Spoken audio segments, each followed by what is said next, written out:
And it's a healthy, wealthy, and wise Monday when it comes to finances. Millennials are not prepared for retirement, according to a recent survey. 7 in 10 adults in their 20s and early 30s are still getting money from their parents. A quarter of them have moved back home. Here to break it all down and tips to help millennials start saving is financial analyst and president of Seven's Report Research, Tom Essaye. Now, what would parents be doing, or should they be doing, to help these young adults, these millennials, save money? So there are two things that parents can do to really help their children get on the right financial foot. The first one is teach them to avoid credit card debt like the plague. Credit card debts are skyrocketing, and over 50% of millennials have some sort of a balance. But the more that parents can do to teach their children to avoid credit card debt, the better off they will be down the road. And what are some of those most common sources of debt? We were talking about it a little earlier. Sure. So credit card debt, number one. Again, over 50% of millennials have credit card debt, have a monthly balance. The second is student loan debt. There's over $1 trillion outstanding in student loan debt, and it's a major problem. It's political season.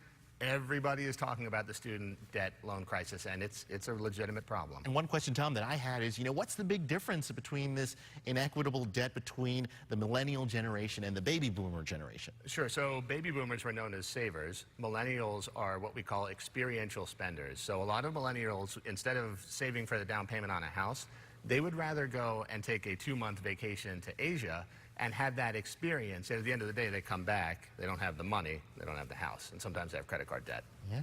And you mentioned the cost of college also skyrocketing between those generations, and it's still going up, it seems like. Yeah, so cost of education, a big factor. I mean, we all know, those of us who have recently exited college know that the cost has gone up parabolically in the last 20 years, and that's been a major issue. And that's something that politicians are going to have to deal with, no question. And sometimes without scholarships or grants, the only option is to take out loans and then be hit with a massive amount of debt and interest at the end of graduation. Well, that's right, and that's one of the things that millennials can do as they try and address their student loan problems. So if you're a millennial and you're really struggling with making your payments, one of the things you can do is you can look to refinance. Historically, interest rates are still at multi-decade lows, and they're probably going to go lower again in the coming months.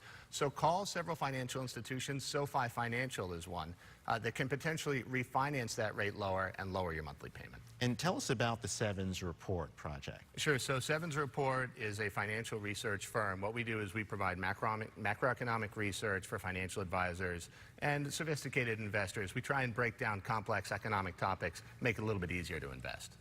And especially ones like interest and debt, like all the millennials are dealing with right now. And so you mentioned refinancing is kind of the key. It's not a black hole for the millennials out there. Well, that's right. So a lot of federal student loan programs have interest rates that are much higher than what you can get on the market. And again, in the coming months, we're probably going to see interest rates go down.